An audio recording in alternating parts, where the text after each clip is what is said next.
I think we can all agree that Lucasfilm is in a real mess right now, and anything that ranges from what happened with Indiana Jones 5 to what happened with Star Wars, and let alone the Willow series that got cancelled, it's more than enough proof that Kathleen Kennedy is not only incompetent, everything is deliberate, everything is 100% intentional about what's going on with Lucasfilm and devaluing all of these favorite franchises that have spanned generations. This is Mike Zero. Subscribe if you're new and like this video to see future updates. I'm also on Twitter at Mike01. I thank you also very much for the great and kind support. And let's get right into exactly what's going on with Disney right now and how this all revolves around Kathleen Kennedy, technically speaking. Now, we know that Kathleen Kennedy's contract is quite a very complex one, and given that the board is all in agreement, or at least most of them are defending her position as president of Lucasfilm and are trying to keep her over there for, of course, at least the remaining of her contract until 2024.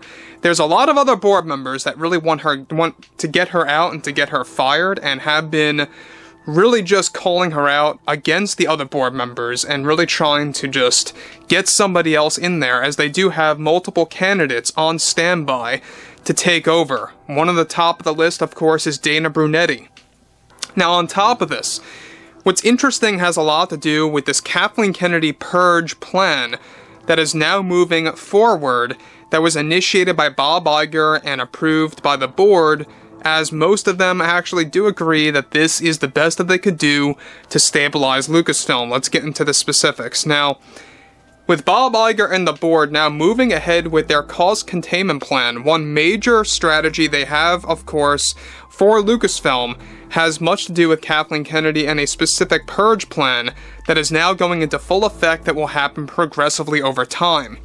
Given that Kennedy's contract is very difficult and many board members are still defending her position, one major development is that they are moving ahead with a purge plan to fire a series of Kathleen Kennedy loyalists at Lucasfilm in order to focus away from creative differences happening again between different Star Wars teams.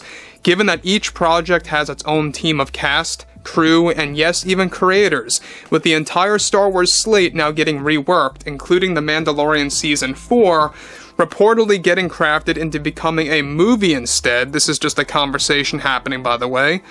Along with this, Kathleen Kennedy's purge plan is going into full effect as early as January of 2024, where many extreme Kathleen Kennedy loyalists will get the boot from Lucasfilm.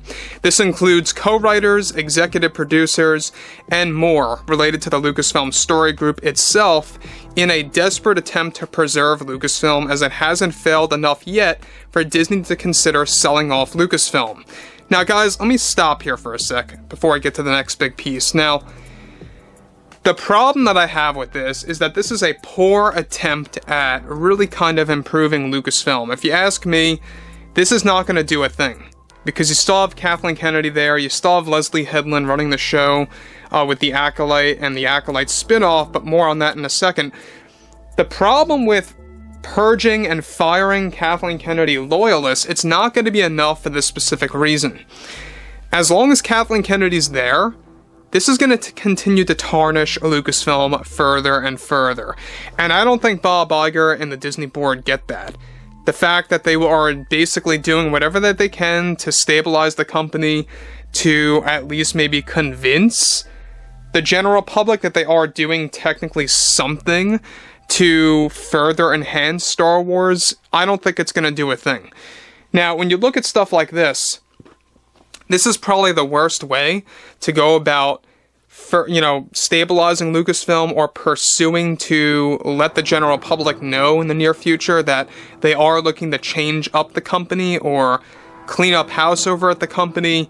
It's not going to really do it in the grand scheme of things, as long as Kathleen Kennedy has things happening with High Republic material, such as The Acolyte and that spin-off show. We'll get into that more in just a little bit.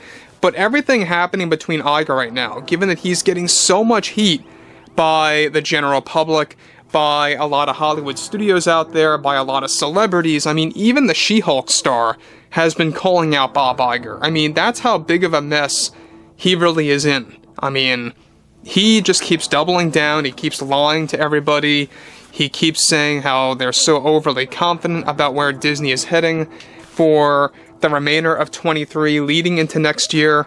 It's all a big fat lie, and it's only getting worse and worse. Anyway, moving on to the next piece of this development is that Kathleen is reportedly aware about the purge plan by the Disney board, and is said to be having many arguments with those high up at Disney, as this could potentially lead to Leslie Headland getting the boot as well from the Acolyte spin-off series, which by contract is Kennedy's third Star Wars show that's in her full creative power for 2026. Now, right now, Kennedy is also attempting to reverse this purge plan with no effect at all, as Disney is doubling down to do anything that they can to stabilize Lucasfilm from further decay, after witnessing what happened with Indy 5 and its box office collapse, on a global scale, mind you. Bob Iger is the one who greenlit this purge plan, and more than 50% of the board was on Iger's side, which moved the plan ahead rapidly. Now, again, the problem with Kathleen Kennedy's loyalists, and we've talked about this many times, the Story Group, many executive producers out there, like Robert Rodriguez is one of the big ones, by the way. He was the leading reason as to why the Book of Boba Fett just did not work well with a lot of people. It wasn't all to blame on John and Dave. Robert had a very big hand in that, and got approval by Kathleen Kennedy to really kind of overthrow the creative aspects that were being pushed by John and Dave at the time. And look, we know that Dave Filoni did kind of bow down to Kathleen Kennedy a little bit with the Ahsoka series. Jon Favreau kind of stood his ground and steered clear from that. It really makes you wonder, and given that Kathleen Kennedy really had no full creative power over Ahsoka, Dave Filoni surprisingly did allow some of her ideas to spill into that show. It may not have been on a major scale, but it may have been on a minor scale. So what's interesting about this too is how Bob Iger and the board, this is kind of contradictory. They don't want to, or at least many members of the board, they don't want to get rid of Kathleen Kennedy, but they're moving ahead with this purge plan to get rid of her loyalists. And there's probably some kind of agenda behind that as to why they are furthering this strategy, and we'll talk about that next week as we garner more details on the situation. But what's interesting about Bob Iger is that he is trying to do anything that he can to create a legacy of himself, to become more, likable by the general public. And I think, at the end of the day, Bob Iger's just going to shoot himself in the foot again come the new year, not just because of Snow White, but also because of what's going on with the Acolyte series that's still slated for April to June now of 2024. That's the release date window, by the way. Anywhere between April and June of next year is when the Acolyte drops. So, guys, I would love to hear what you all have to say about this below in the comments, and if you guys did enjoy the content for today, make sure to drop a thumbs up on this video to support the channel, and I will catch you guys next time. Gun